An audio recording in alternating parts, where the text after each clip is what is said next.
दिव्या एक लड़की है जो पिछले साल काफ़ी लोकप्रिय हुई। वो हरियाणा से है। कमज़ोर स्थितियाँ उसने देखी हैं, बहुत मुश्किल हालात देखे हैं। उसकी उम्र बहुत कम है, आज वो शायद 23 साल की है। पिछले साल जब उसका पहली बार सिलेक्शन हुआ, उसके घर में ये कि उसके पिताजी नहीं हैं तो उसकी मम्मी हैं, वो अकेली उनकी बेटी है।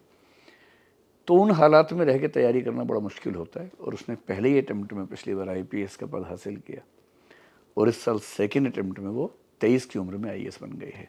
पिछले साल रिजल्ट 24 तक पहुंचा था। इस साल हमने अपने आप से एक वायदा किया था कि इसको 50 तक लेके जाएं और मैंने पिछले 6 महीने में कई जगह ये बात कही कि हम 50 की कोशिश कर रहे हैं। और मुझे कहने में बहुत खुशी है कि इस साल हमारे यहाँ से हिंदी मीडियम से 54 बच्चों का सिलेक्शन हुआ है, जो पूरी तरह से हिंदी मीडियम के बच्चे हैं। 54 बच्चे? जी, 54। वो एक ही संस्थान से या पूरे हिंदी मीडियम से? मतलब आपके संस्थान से हैं या फिर? ये 54 वो हैं जो हमारे साथ मेंटरशिप में थे, दृष्टि में ही।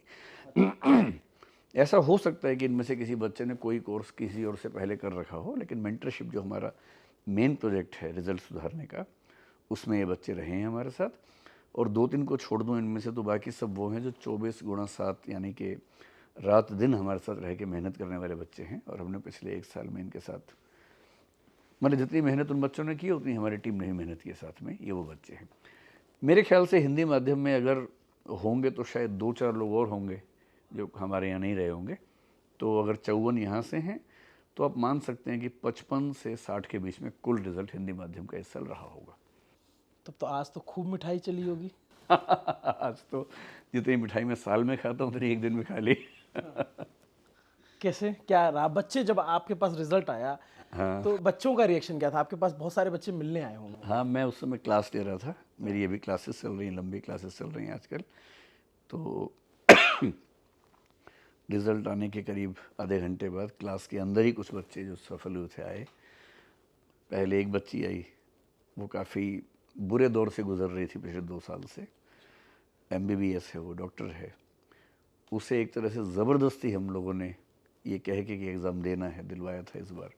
फिर खूब मेहनत की उसके साथ। उसे भरोसा कम था लेकिन हमें था कि सिलेक्शन होगा। सिलेक्शन उसका हो गया। पहले वो आई क्लास के अंदर ही, तो बहुत सारे बच्चे थे, उसने बात भी की बच्चों से। फिर 5-6 बच्चे वहाँ आसपास थे तो वो सब आ गए, वो सब भी क्लास के अंदर आए। क्लास में बहुत सारे बच्चे से, उन सबसे बात की। फिर मैंने क्लास थोड़ा जल्दी छोड़ दी। फिर अपने ऑफिस आया तो यहाँ भी 8-10 बच्चे आए मिलने के लिए। कई बच्चे दिल्ली के बाहर हैं, अब वो अगले 2-4 दिन में आएंगे, मिलेंगे सब बच्चे। तो आज पूरे कोचिंग में खूब मिठाइयाँ आ रही हैं, बच्चे खुश हैं। और ये बड़ा दिन है ना उनके लिए, मतलब। नहीं, हमारे जितने सेंटर्स हैं उन सब पे कल मिठाई बंटने वाली है।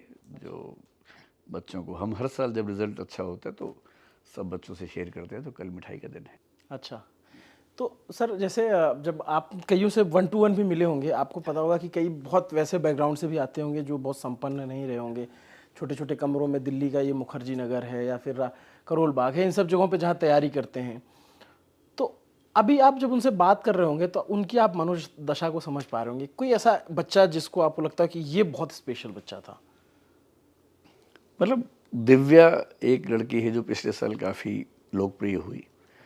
वो हरियाणा से है।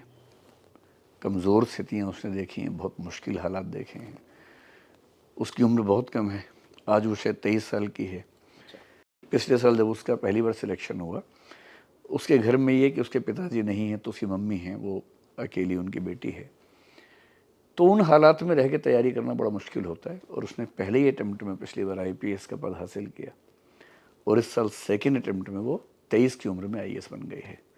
जिसका मतलब है कि शायद आज से 35 साल बाद देश की कैबिनेट सेक्रेटरी या किसी राज्य की चीफ सेक्रेटरी वो होगी, अगर उसका मतलब वर्क अपने हिसाब से ठीक रहता है। तो ऐसे बच्चे जो इतने स्ट्रगल के बैकग्राउंड से आते हैं, जब वो सफल होते हैं तो देख के अच्छा लगता है। और ऐसे बहुत सारे बच्चे हैं जो दिल्ली आके पढ़ना चाहते हैं, नहीं पढ़ पाते। 2 साल पहले कोविड के दौर में हमने एक स्कीम शुरू की थी हिंदी माध्यम की स्थिति बेहतर करने के लिए। अस्मिता उसको हम कहते हैं। क्या है सर ये? उसका नाम भी अस्मिता, भाषाई अस्मिता के रूप में रखा था हमने। अच्छा। पूरे भारत के हिंदी माध्यम के वो बच्चे जो कम से कम एक बार प्रीलिम्स निकाल चुके हैं IAS का, या स्टेट पीसीएस का, वो एलिजिबल होते हैं। हम उनका टेस्ट लेते हैं, रिगरस टेस्ट लेते हैं, फिर सिलेक्ट करते हैं। पहले बैच में हमने 30 बच्चे सिलेक्ट किए, दूसरा बैच अभी कुछ दिन पहले आया, उसमें भी 30 बच्चे सिलेक्ट किए। ये 60 बच्चे वो हैं जिनका दिल्ली में रहने का, खाने का, पढ़ने का सारा खर्चा हम उठाते हैं। कहीं से भी हो सकते हैं? कहीं से भी हो सकते हैं, उनकी सारी क्लासेस फ्री होती हैं, उनकी मेंटरशिप फ्री होती है। और मुझे खुशी है कि जो हमारा पहला बैच 30 बच्चों का था और दूसरा भी शुरू ही हुआ, उसमें से पहले बैच में से करीब 30 में से 5-6 बच्चे इस बार सिलेक्ट हो गए हैं, और दूसरे बैच से भी 1-2 बच्चे हैं, तो मेरे ख्याल 8 या 9 बच्चे उससे भी सिलेक्ट हुए हैं, जिनको पूरी तरह से हम दिल्ली में रख रहे थे। और आज के रिज़ल्ट के बाद हमें उम्मीद है कि ये योजना बड़ी कारगर होगी और हम संख्या बढ़ाएंगे। हमारी इच्छा है कि हिंदी बेल्ट के 100, 150, 200, 300 ऐसे बच्चे जो शानदार हैं मेहनत करने में, उन सबको हम अपने खर्चे पे दिल्ली में रखें, रात दिन मेहनत करें उनके साथ। इस साल 54 है और मैंने अपनी टीम को टारगेट दिया है कि अगले साल कम से कम 75 और हो सके तो 100 सिलेक्शंस हिंदी माध्यम से होने चाहिए। अगले साल हम अंग्रेज़ी माध्यम में भी अच्छी संख्या दे पाएंगे, क्योंकि हमारा अभी 1.5-2 साल ही हुए हैं, अब वो रिज़ल्ट्स आने शुरू होंगे। पर हिंदी में 100 बड़ी बात है, और मुझे उम्मीद है कि अगले साल जब आप मिलेंगे तो मैं इस बात पे कायम रहूँगा कि मैंने पिछले साल क्या बोला था।